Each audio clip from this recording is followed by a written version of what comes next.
that's real. What is she? Beneath the stain She's like you. of time, Very much like you. the feelings disappear. She needs our help. You are Someone will come along. someone else. Someone has come along.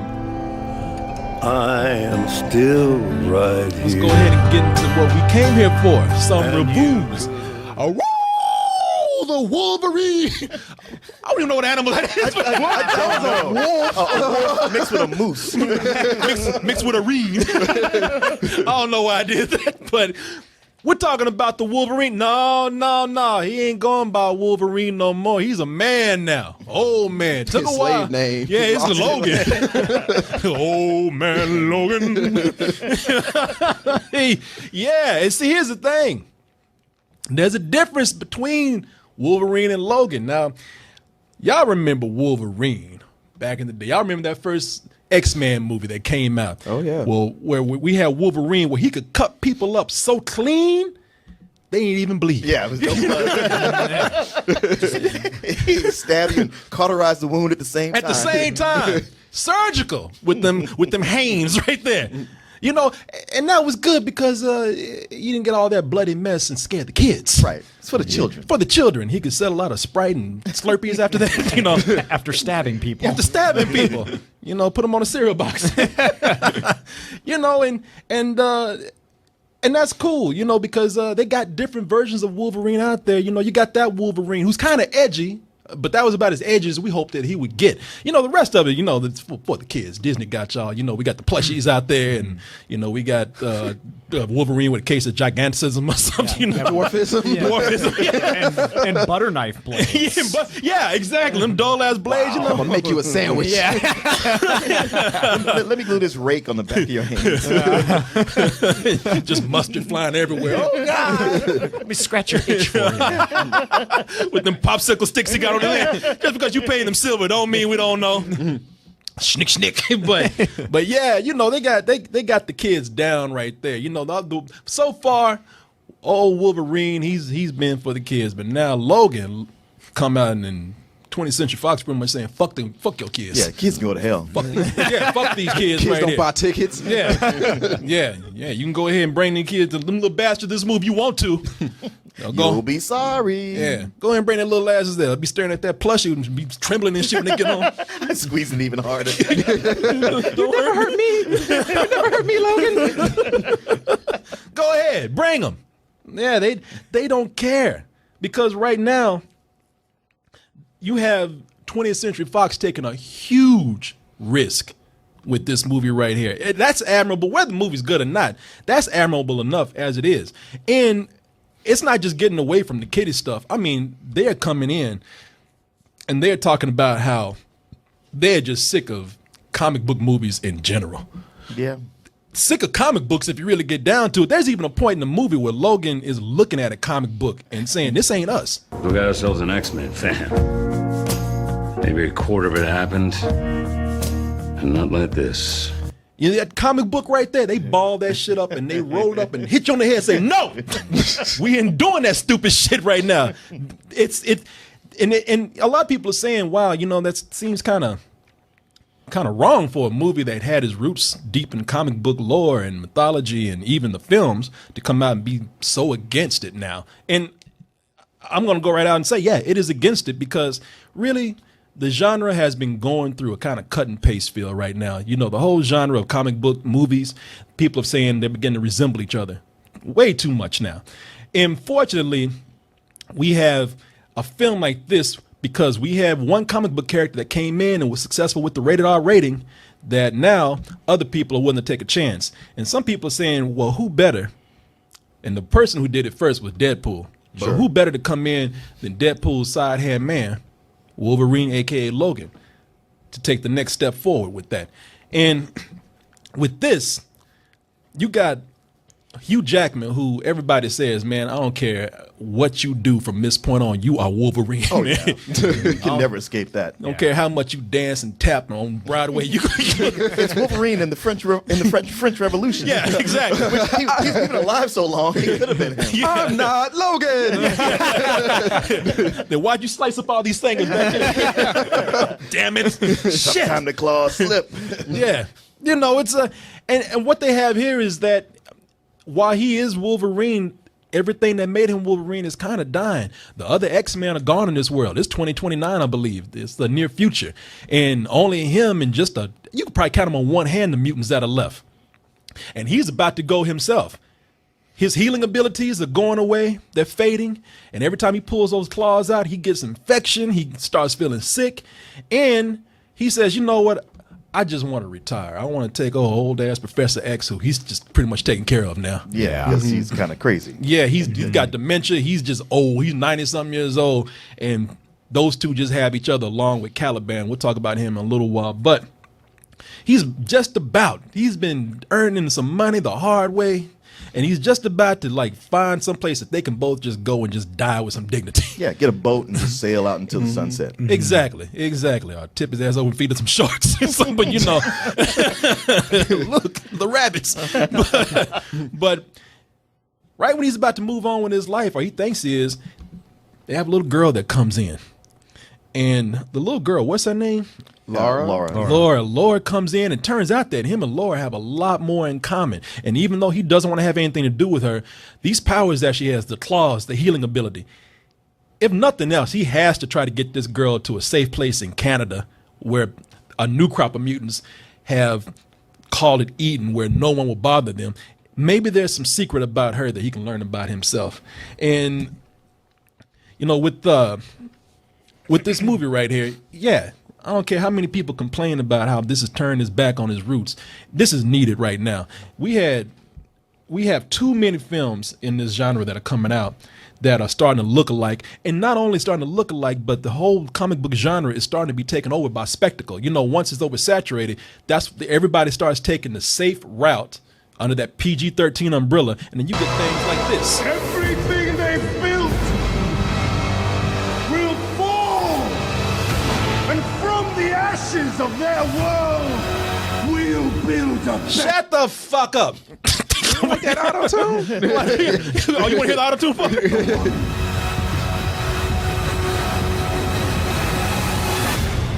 There you go. No, you know that X-Men Apocalypse just came out a year ago, and it was nothing but a bunch of special effects, not characters, special effects beating the shit out of each The other. sad thing was they did such a great job with Days of Future Past. Yes. And they reset it so they could go like, all right, now we're starting over. We can course correct and make these much better. And instead they came out with Age of Apocalypse. And it's like, oh boy, you're back behind where you were before. Yeah. I mean, that movie lost its shit. It had no characters at all. I mean, they had people that had names. Yeah. But they didn't do anything. It was a movie where it pretty much just became one big special effects reel and betrayed everything that they worked so hard to like set the clock back on and reboot. And so with this, and it's James Mangold who wrote this as well as directed this. He also did The Wolverine. Right. You know, a better Wolverine X-Men movie. He did Walk the Line too, right? Yeah. Yeah, and with this, you know, by pulling back the spectacle, by pulling back the special effects, and by making it rated R, they probably made the most human X-Men movie that has ever been out there. These characters have never had more humanity than they had right now at this moment with this film right here. And and that might not be good for everybody who is familiar with something else with this, because I never read it. Martin, I'm sure you did, but this is based on Old Man Logan. It's not really. Well, you know what? It is. I mean, it might have been the inspiration for it, but anybody going to see Logan thinking they're going to see Old Man Logan, it's not the same story. And that's why y'all probably be upset, because this loosely based on that, and only in the case that they took the central character, Old Man Logan, and pulled him out of that. It's just that Logan is old. I mean, older. That's the only similarity, really. Because even watching the trailer, we were all like, man, you know, this looks like it's post-apocalyptic. No, it's just in Mexico. That's And people are like, what's the difference? yeah, I mean, it's only a few years in the future. There's no apocalypse that's happened. And we didn't see a wall. Yeah. There's no wall. I mean, the big thing is that most of the mutants are dead, which you have to assume the Reavers, if you read comics, are the ones who've killed off most of them, if not some virus. Yeah. See, y'all who read that, and some who even haven't, y'all looking at this is a Wolverine movie, and y'all expecting to see things like, especially those who read the Old Man Logan comic, you're like, oh shit, I can't wait for that part when he fights the Hulk's son. Oh yeah, and You when, know. when blind Hawkeye is driving him around, like no. Yeah, you know, it's because in the book it's like it's a supervillain apocalypse, Right. And they taking over the country, and this right here, that ain't none of that is in here. Like Martin said, they just put if by putting somebody in a bunch of dirt Yeah. and putting them in a tin shack out in the middle of nowhere, if that's apocalyptic enough for you, then you'll be more than happy with this, because that's what they got going on here. And the cool thing about them pulling this all the way back is that all these years, man, all these years, people have been so scared of mutants. People have treated them like they're gods or demons. And by the end of it all, at the end of the day, everybody end up the same. Everybody just trying to get by. Everybody, it's almost like this movie don't even like Wolverine. True. You know? Yeah. That does seem like that. It's almost like the movie could be called "Fuck Wolverine," you know, and you probably wouldn't know the difference, because in the movie they got him. They do him bad, man. Like at one time, this man went through. He fought supervillains. He time traveled at one time. Yep. You know, he saved the world how many times? And what things does he get? Well, he gets a job driving a limousine around. Yeah. I mean, and driving, not just, he's not no even like nice chauffeur. You know, he don't. He ain't Jason Statham. No, he ain't the importer or whatever it's called. The transporter, whatever. You know, he's wearing a nasty, cheap ass Men's Warehouse suit. He's driving assholes around. He's driving kids who want to prom. Yeah. Bachelorette parties. Bachelorette parties. Well, hell, the first scene in this movie is him getting attempting to get robbed in his car. Yeah. Yeah, he drive in the limo he's driving. He had to buy himself, got dents in it and everything. It's like watching the most glamorous A-list actor you've ever seen, and then calling the Uber and one day noticing that they driving for you. Yep. It's like if you call Uber and Denzel was in there and he was drunk. Are you researching a part? I wish. Like two. What? Yeah, researching a part. Sure. If you mean by looking at Google Maps, yeah, I'm researching the part. Where the fuck you going? Research that shit. But yeah, man, it's you know, you look at this and what they're doing is it sounds weird. Wolverine driving a limo and he's dying and his claws don't even work. It's a really weird thing that they're doing right here, because with this, one of the things that's happening is that they're really trying to take this back to a decade of filmmaking that was very dark. Oh, yeah. But also it was a decade of filmmaking that was incredible too. We always say movies are going back to the 70s. This felt like a 70s film. This movie feels very much like a 70s film. Because it's like a lot of those 70s films that were, even though they were modern times, they were still a Western pretty much. And this has that feel. Oh yeah, definitely. They have made a very much a modern day Western with this. But you know, you look at this, and it's almost like they're saying, and they're bringing up. I mean, they're so harsh that they're bringing up questions like, you know, does the world? I mean, we've been defending the mutants all this time, but does the world really need mutants? Sure. Maybe the world would be better without them. Yeah, I mean, even the mutants themselves are like, yeah, maybe we are better off dead. Wolverine keeps Loki. He keeps an adamantium bullet around just to blow his brains out every night, just in case he needs to, because he's so depressed. They pretty much say, it's gonna sound like a backhanded compliment here, but I never thought I'd see the day where I'd look at Wolverine and I would say, man, it sucks to be you. I never want to be you. I'm happy to be me. Well, you also think about through all the movies and the history how Professor Xavier was always the guy who would stay reserved and held it together no matter what was going on. He was like, come, let me talk to you, get in your head. Everything's going to be all right. Mutant kind and humankind is going to get together. And now, yeah, he's a demented old man who's just yelling like Mr. Magoo. And they have this father-son relationship where they constantly yelling at each other. Oh yeah, they're constantly bickering with each other, and it's and that's the thing about this. For anybody who's expecting a grand adventure, it's not. It's a road trip movie. It's a road trip movie. It's almost like Little Miss Sunshine with blood and claws. I immediately thought Little Miss Sunshine. Didn't you think Little Miss Sunshine? yeah, I Jesus. Yeah. Yeah, I don't know if I thought I want that. to say somebody's jaw got ripped out. That's definitely Little Miss Sunshine right there. You got a drunk asshole, a demented old man, and a psychotic little girl on a big road trip. This is Little Miss Okay, Sunshine. when you put it like that, It's very much Little Miss Sunshine. It's Little Miss. It's a crazy, bloody, violent Little Miss Sunshine. Yeah. And it's and when you watch this, it's okay, man. I mean, you got to take it out your mind that this is a superhero movie, because it's an anti-superhero film. With this movie, they really are trying to. I'm gonna pull up a clip right here, because what they're really trying to do is they're trying to make a film where, while they're deconstructing the superhero genre, they're trying to also evolve it too.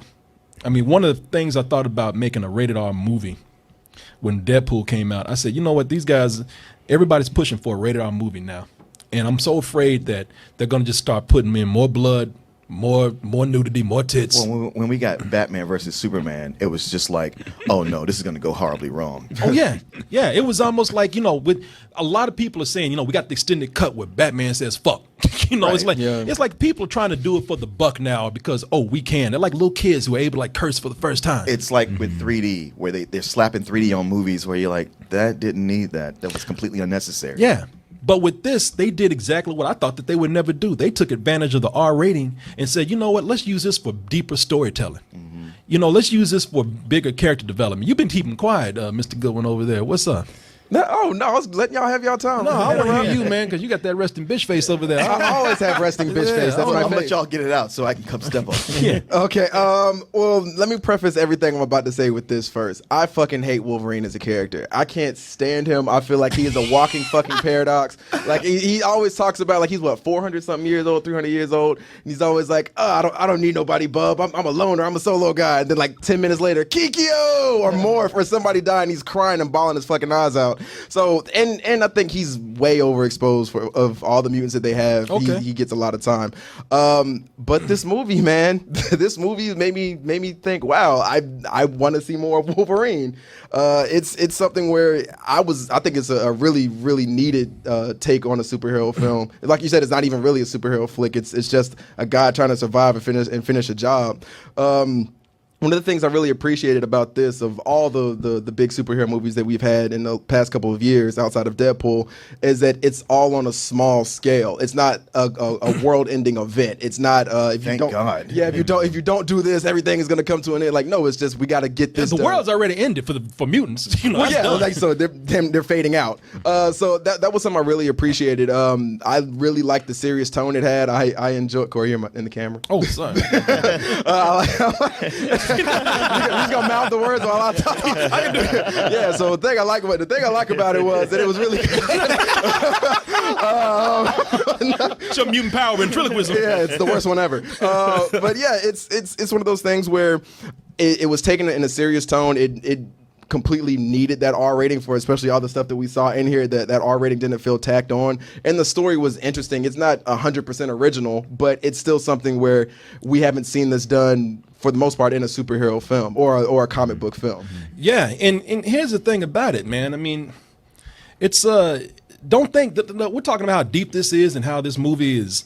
It's the thinking man's comic book movie. I mean, that's scaring some people away. They're like, I want to see some action. I want to see, I want to see him do. Don't worry. you get plenty of that. It's Wolverine, because they're not under that umbrella of the PG-13 anymore.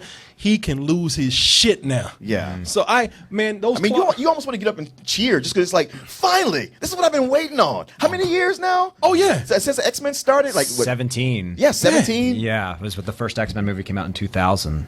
And those claws, I ain't never seen his claws exit out of people's heads in so many places. They go He's like John Wick. Yo, yeah. They go at the top of a head, they go through the back of a head. There's one part where they even go through a man's face and you see it. Even the guy's looking like, God damn, he's looking at the blade himself like, shit, is that me?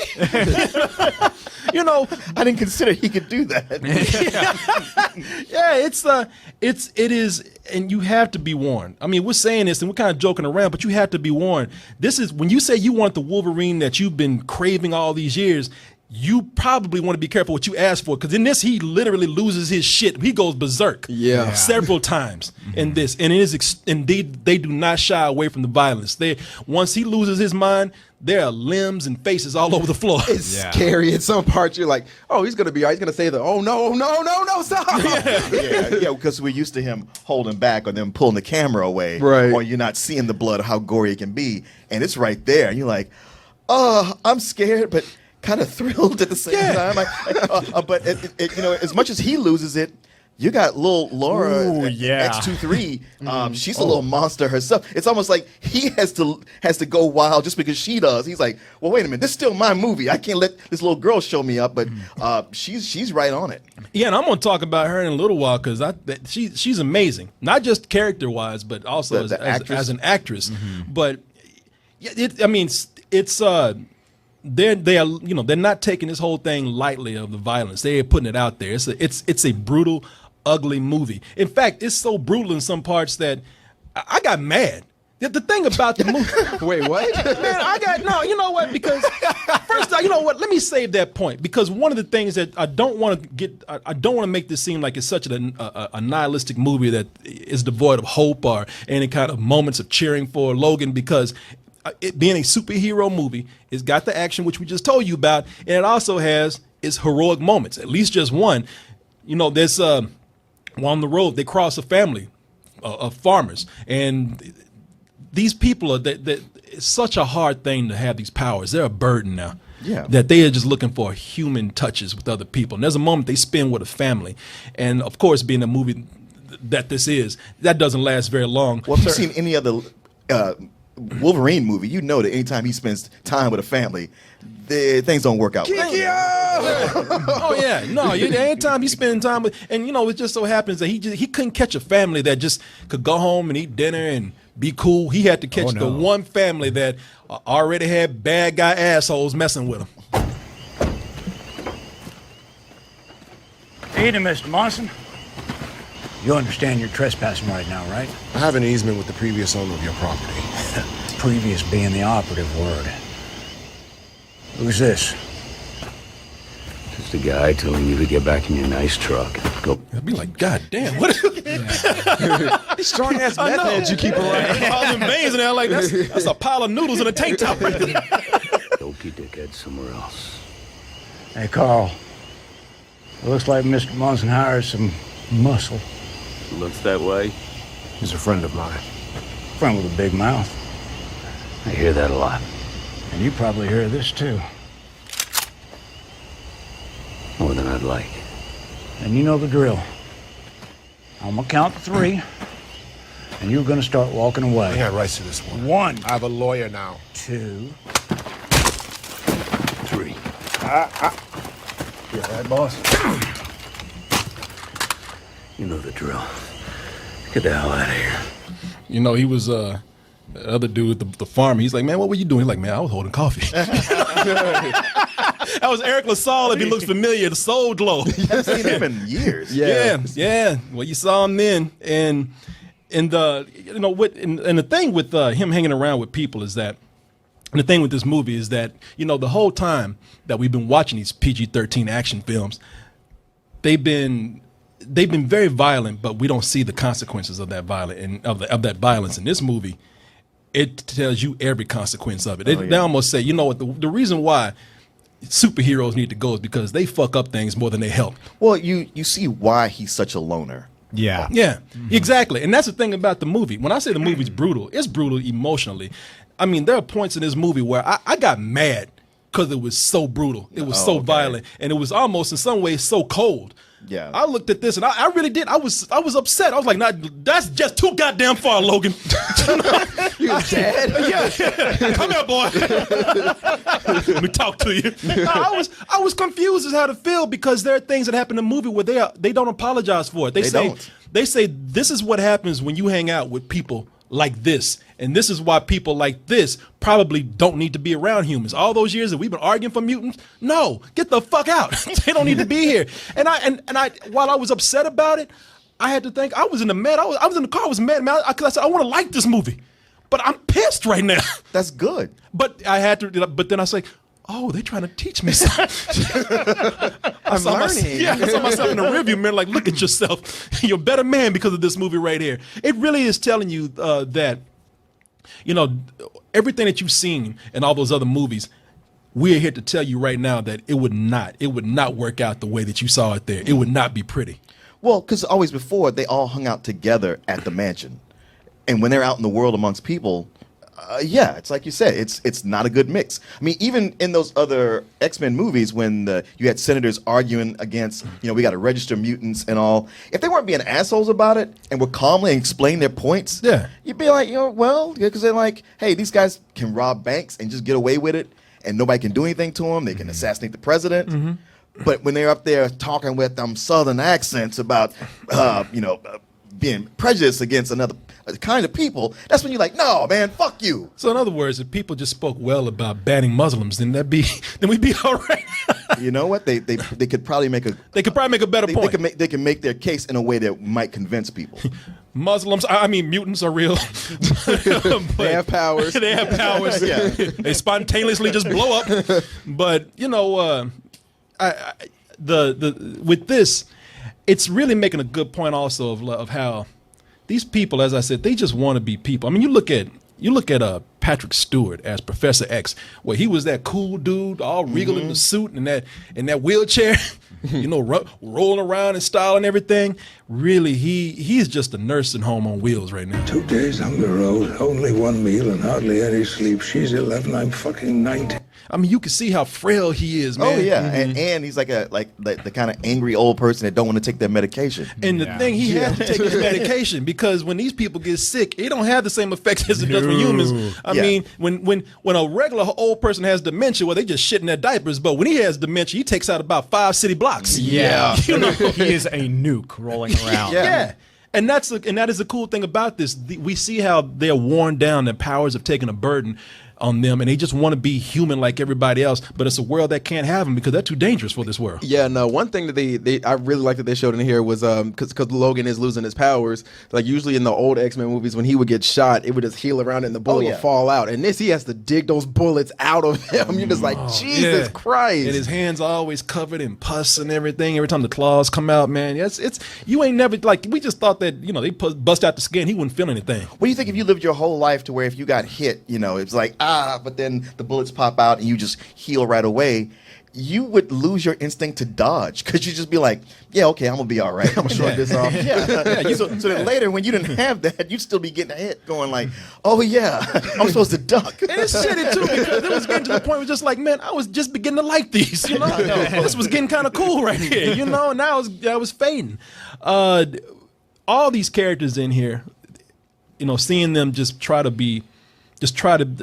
bury everything that made them stand out and be who they are, and also just be worn down. I mean, they just like human beings. When we get worn down, we lose certain skills and abilities in our bodies, and so do these guys. And it's just sad to see them at this point in their life. I mean, it really is a sad thing to look at. You also see that Xavier's dream is just dead. Yeah. After all that time of fighting for it, it's like, nah, an end. And everybody in the movie just has this look of like, damn, we didn't do shit. the look of defeat. Yeah. Goddamn, 6 movies and we ain't done a goddamn thing. Oh, we got these shitty comics. Yeah. God damn it. It was like they just finished watching X-Men Apocalypse. Like, oh, fuck. Oh, God. Jesus. What was it all for? Yeah, and a big part of being able to capture that humanity and that pain is the actors that you have. Everybody in this movie is everybody great. shows up. Mm-hmm. Everybody's amazing. There was no Jennifer Lawrence of Age of Apocalypse. I am Mystique. There was no person that didn't give a fuck. You know? Yeah. Who was just showing up, knowing it was going to be bad, and knowing it was going to be bad, and he just wanted to check. I mean, everybody is good in this. Even people that I thought were the most comic bookish in the movie. You had the lead Reaver, whatever his name is, Donald Pierce, Holbrook. What's his name? Boyd Holbrook. Yeah. In the movie, he's probably the most comic bookish that you get out of the characters, and he's still fun to watch, which is important because he brings as a villain, even he brings most of the humor that you see in the movie. No. No. Fuck you. I love the way Patrick Stewart was like, man, don't fuck with her. Oh shit.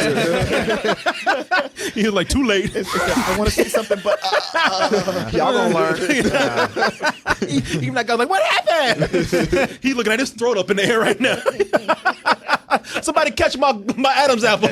But you know, it's and as for the actors, and we're talking about the adults, but Daphne Keene is the actress who plays Laura in here. What's her name? X-23. Yeah, who's part of an experiment of people trying to bring the mutants back.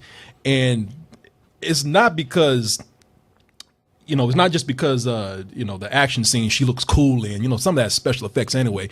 There's a lot, as with most of the movie, there's a lot of dramatic parts that she has to capture. Mm-hmm. I mean, before she whips out the Without claws. talking. Yeah, without dialogue. Oh yeah, yeah. I mean, if that was shit, if this was my little girl, after this was done, I'd take her ass to therapy, man. Yeah, because she has to carry so much emotional weight in this. She's actually really amazing. It's one of those things where you really hope that she goes further with her in her acting career. it's funny. I was watching this. There's a point I cared about her so much. I thought that is so irresponsible to put these claws, this whole adamantium, in a child that young that's just going to grow out of it. Yeah, yeah. Oh yeah, how does that work? Yeah, they're just gonna come out just a little bit. You know? Yeah. Dang it! You know, she hits puberty and has a growth spurt, but her skeleton is too rigid to move. What happens then? Turns to the blob. Oh yeah, they take her back in for repairs. Make adjustments. Pep boys. What you been thinking about this, man? I really agree with everything you guys are saying, like especially with the tone and the characters. You really delve into what makes them tick, and I really like that you get the sense that they are just beaten down and wanting just to be done. They just want to be done with everything, and I was really loving this for the first 2/3. And then that final third kicks in, and it really, for me, it really hampered my enjoyment of this quite a bit. Now that's a good point. Yeah. Why? I don't want to spoil anything, but it does something narratively that is, it's a trope in fucking video games, for God's sakes. And I wish I could ignore it, but it is too big. Like something happens involving that reveal, a big dramatic thing happens, and it is carried on throughout the rest of the movie. And it really, for me, it really makes it kind of end on a whimper. I was going to ask them, does anybody agree? But they're like, what the fuck is he talking about? Yeah. I don't agree. I actually really enjoyed the last part of this movie. I enjoyed the third of it also, and I guess I don't play enough video games to know the tropes. Okay. Well, I do. It didn't. I don't want to spoil it. Yeah, that's what I'm saying. You don't have to say it, but we'll probably talk after. Well, you know what? You don't agree with him, but I and it's funny because in my notes I said one of the things that I said, and I can even show you, turns into a video game because while the violence is cool in the movie, and while it's great to see Wolverine, you know, finally draw some blood, at the same time you get numb to it by probably the point that you're talking about. Yeah. Wait a minute, but John Wick was okay. Yeah, because John Wick, you know, with John Wick, I was still interested in this world that they created. You know, I've been in this world with mutants before, and you know, I've seen him do this before, over and over again. What he's doing in those fights, they're repeated over and over again. John Wick 2. Now, the first John Wick, I will give you that, but in John Wick 2, they started getting a little more creative. Like you actually saw him with the pencil and everything. With this, there are moments where they start to you see him do the same fight scenes over and over again. And even if that's cool for you, the whole time that they're saying violence has consequences, how many times can you kill another nameless henchman? Which is where the video game part with me comes in. Is that what you were talking about? No. No, I don't think that's what he's talking about.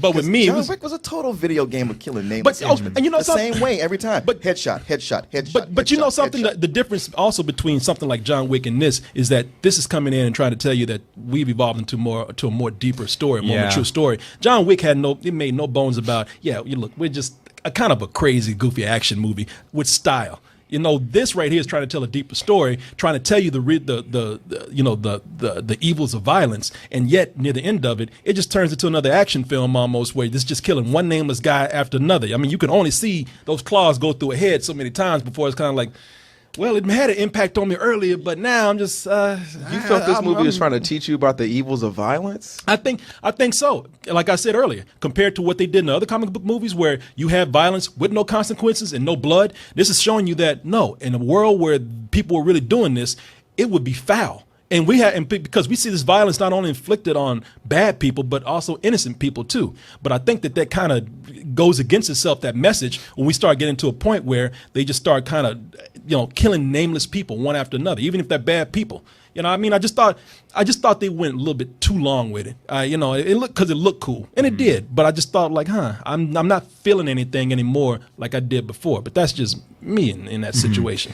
I agree with you in the sense that by the end of it, I did start finding the action scenes a little repetitive. They're great to look at. Yeah, and the choreography's awesome, but there's a lot of them, and I think when there's about half an hour left, I was kind of like, okay, wrap it up, because it's also a long movie. It's 2 hours. It's over 2 hours. Yeah, it's almost 2 hours and 15 minutes. Yeah. I see you disagree over there. I do. Yeah. I was gonna say, because he brought up that argument of John Wick, because we literally just saw that a few weeks ago, and it was like, all right, I feel like I've seen you flip this guy over this many times, and you've done this since the beginning of the movie, and now you're just doing it times 10 near the end. And you know what, they do that. And I even said in the review that don't let them grab your arm because they do the same movie. Yeah, I understand that. But again, it's a goofier movie, right? And I understand that, but this is also a film where there are serious moments, but there's also still that tone of this still is a comic book film, and there's still humor being injected into this. So like if this was a dark and sad and just complete, like if this was a really depressing movie and then they just went all action at the end, I'd understand that. But they were having action scenes punctuated throughout this, plus the humor, plus all this other stuff, and even having the comic book in here telling you that this is a comic book movie. I feel like they kind of weave the world. I don't think he did that. I think they had the comic book movie in there, the comic book to say this is not what this is. Because he said himself, he's like, none of this is true. I know, but there are all those other sci-fi elements. I mean, you got a guy with a robot arm and a little girl with metal claws. There's all that in there. It stayed balanced. It's almost like I got to penalize you for doing this thing that all these other movies did because you were so good before. So now you don't. Actually, I do. I do. It did a very good job at setting itself up. But by the point you made my point right there for him. By the time they get to the point where it's just getting to, and it ends before it gets too long, but when they get to being a standard action movie and being the comic book movie that they tried to stay away from before, I'm like, it's not working for me.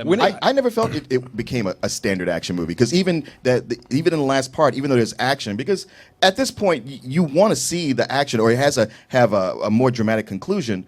But it stayed true to itself, and even within there, I thought they did find different ways to use the fighting and different stuff. There was never that point where I was just like, okay, wrap it up. I mean, that was all him cutting loose, and it's like, man, if this is going out on this note, it's giving me that Wolverine I wanted to see. In that action scene at the end, I mean, they use those two fight well, but they also throw another element in there. You're like, oh wow, that came out of nowhere. You got to keep in mind that I'm arguing for this against it more than probably it seems, because I do like it. I'm just saying the movie itself did, as a whole, did well with what it was doing. It's just it got to a point where I'm like, now I'm finally beginning to kind of get tired, and you're ending before that point gets there. And I did think that everything was well choreographed. Yeah, and you summed up pretty much how I feel about it, I guess. And that the first 2/3, it felt really different and unique, and I guess I felt like it was really an elevated comic book movie. And then for me, it felt like it got pretty tropish in like the last half hour. Tell him, Gertz. Tell him. Let him know. Okay, trope didn't come into it for me at all. Okay. Outside of the fact that it was very much structured like a Western. If you're talking about that, okay, sure, it set itself up like that, and it ended that way. I don't want to spoil it because I can. We'll talk about it. And I'll tell you the other thing. I can tell that you want to put it out there so bad, and it's something we could probably tell later. And I mean, we're not going to agree on that point, but the other thing though is that, speaking of these henchmen, I'm thinking, okay, you know something, y'all are not working you're working for an organization, but you're mercenaries. You could probably quit anytime you want, because it's going to the whole thing of like, when you see the 50th head rolling the ground, I think somebody'd be like, you know what, I'm going home.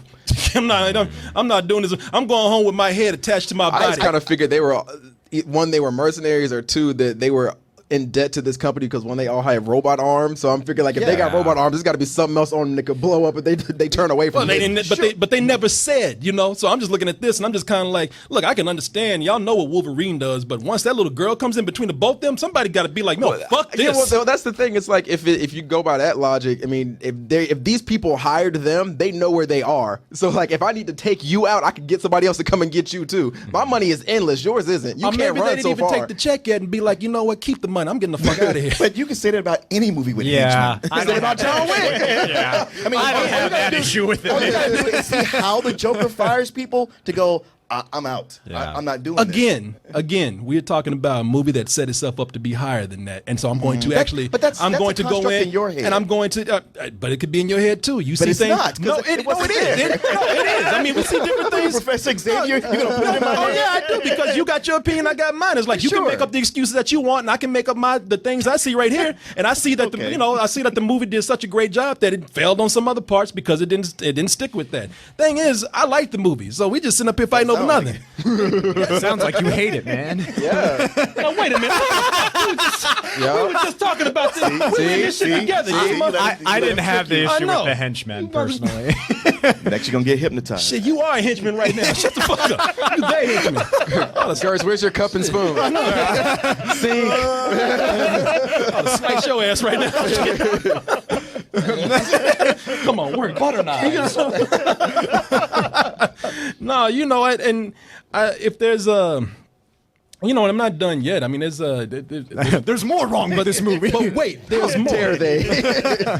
No, I don't. I actually don't have anything else to say. I was just saying that because I think that the movie did such a great job of what it did that the things that fall short are noticeable. But even those things are very small in there because and even if you want to, you can excuse those things because it's a Western.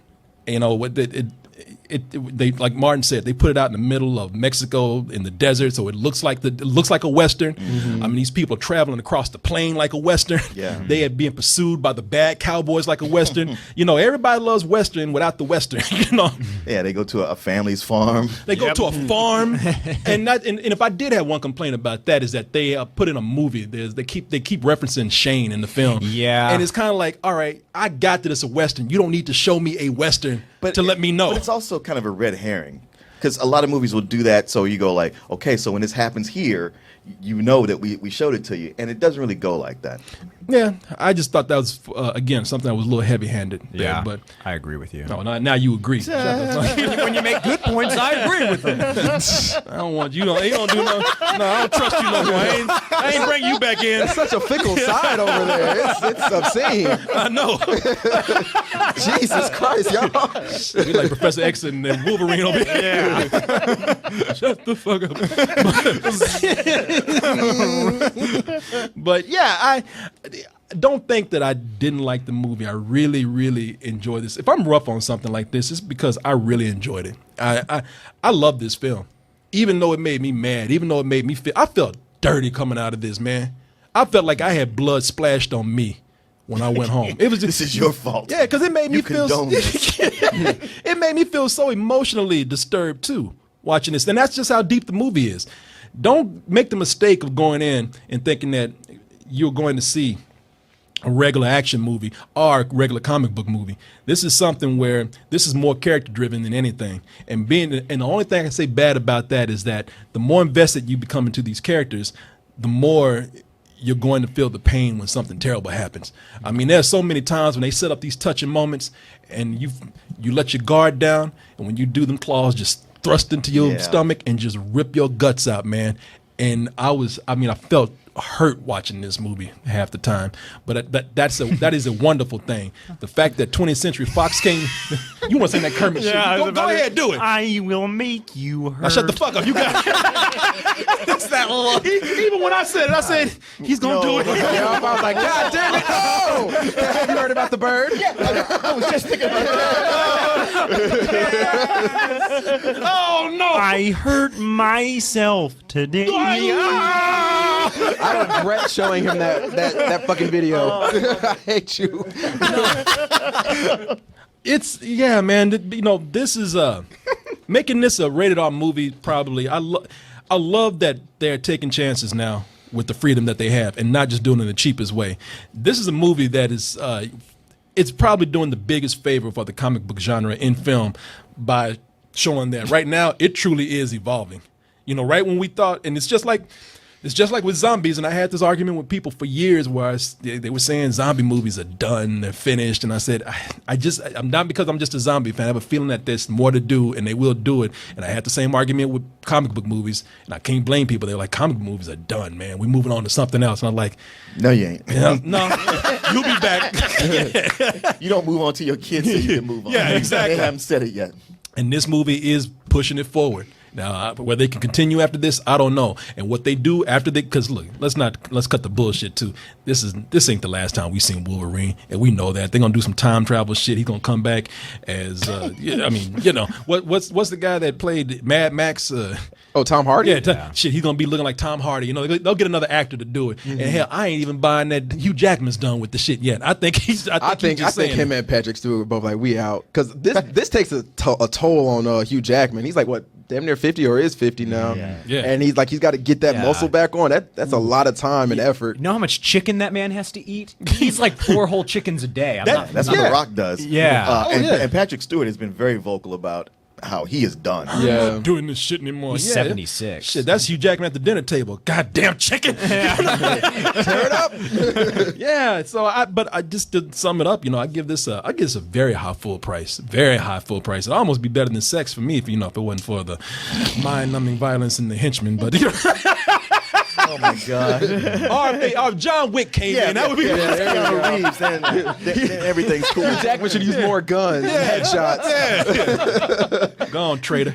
Okay. Well, for the first 2/3, I was loving it. I thought I really liked that it was taking all of these creative chances and delving in deeper with these characters than we've ever seen an X-Men movie do before. But again, like for that last third, I felt like it stopped taking chances and played it really safe and kind of turned into the very thing that I was pretty sick of seeing.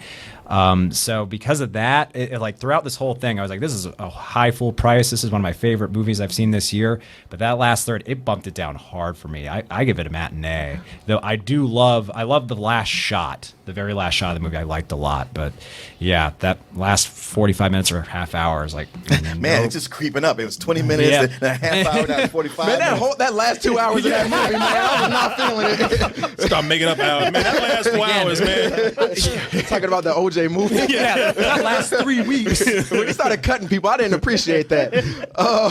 So matinee? I give it a matinee. Now you want to cut a bitch, don't you? Well, he's new here. Yeah, it's easy to get mad at me. No, that's fine. You were feeding his ego earlier. Yeah, I agree with you. I don't know what you're talking about, but I agree with you. Y'all ain't see how they don't turn on him. I had a hunch I was gonna be the odd man out on this one. Oh, you odd, all right. Yeah. With this, man, this is one of those things where, like, you're right. The first 2/3 is something that it feels like it's new. It does something that you haven't really done with comic book, or I've seen done with comic book movies. Is it makes you actually care about these people and know that they're not invincible. Like, it's possible that something bad can happen to any of these characters, the main characters or the side characters. We forgot to bring up Caliban, but I forgot who's that. Stephen Merchant. Stephen Merchant. He was great as Caliban. He brought some humor that was needed, but he was also damn near a victim at some point. Also, most of the time, Stephen Merchant plays sort of the same character in everything he's in, and he was somebody different this time. And this is probably the best performance. I wish I had a picture. I'll put it up in post. But Stephen Merchant, this is a comic book movie. This is the best performance that he's done that I've seen him in. Yeah, it was the most emotional, and that was the thing about this. It's probably the most emotionally driven comic book movie that I've seen. And then when we get to that last 2/3, I feel like they did it right. They gave you sneak previews of everything of what these people can do in the first 2 hours or the first hour and 45 minutes, and then the end they're like, all right, this is what they're going to do. This is when they ratcheted up to berserker mode and bring in some other elements, and I really appreciated that. This is definitely a full price for me, dude. Oh yeah. Now why would it not be better than Sex? He already gave out 2 of those. Oh, okay. All right. Yeah, it usually follows along the same lines as it does for Martin, where it doesn't like make me cry or something like, wow, I haven't seen this entire film done in a new way. Yeah. Corey Goodwin and I are in complete lockstep on this. Ever since James Mangold was the director with the last Wolverine movie, the Wolverine, I was excited because the Wolverine was good up until the third act where the studio comes in and says like, hey, you got to have him fight some kind of CG monster or whatever. But here I'm getting that James Mangold who directed Copland, which is one of my favorite movies, and it's that level where everything is it's a very human level, and there's just stakes. There's emotional stakes to everything.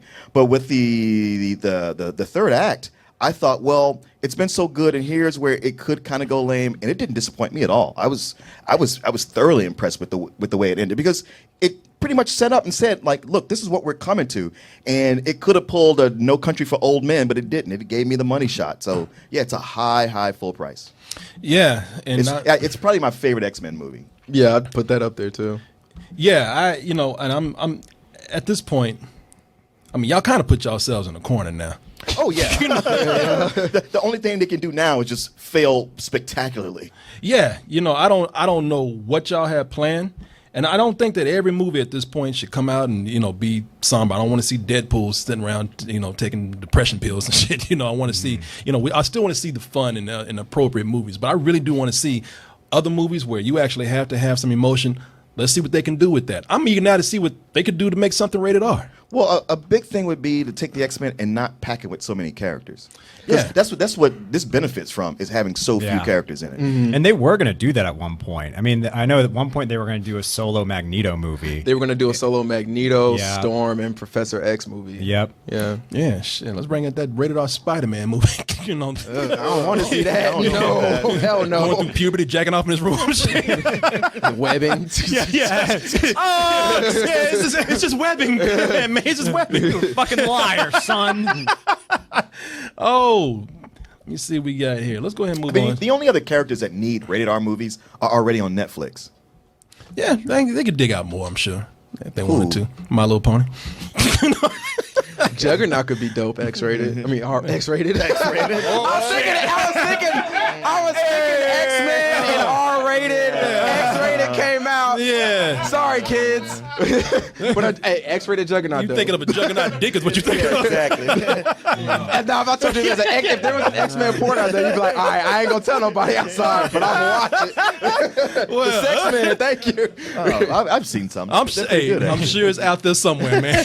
One of these days. And now that you said it, it's gonna be made. I might make it for you. Don't do that. Me and Gertz. So congrats. Okay. You got that raise you wanted. And then we complain about the third act. That's what we're gonna do. I didn't like the last third of that one. I know Chris be like, come on, man. He almost split me in half on that one. All that violence at the end is coming. Away. Logan, you still have time.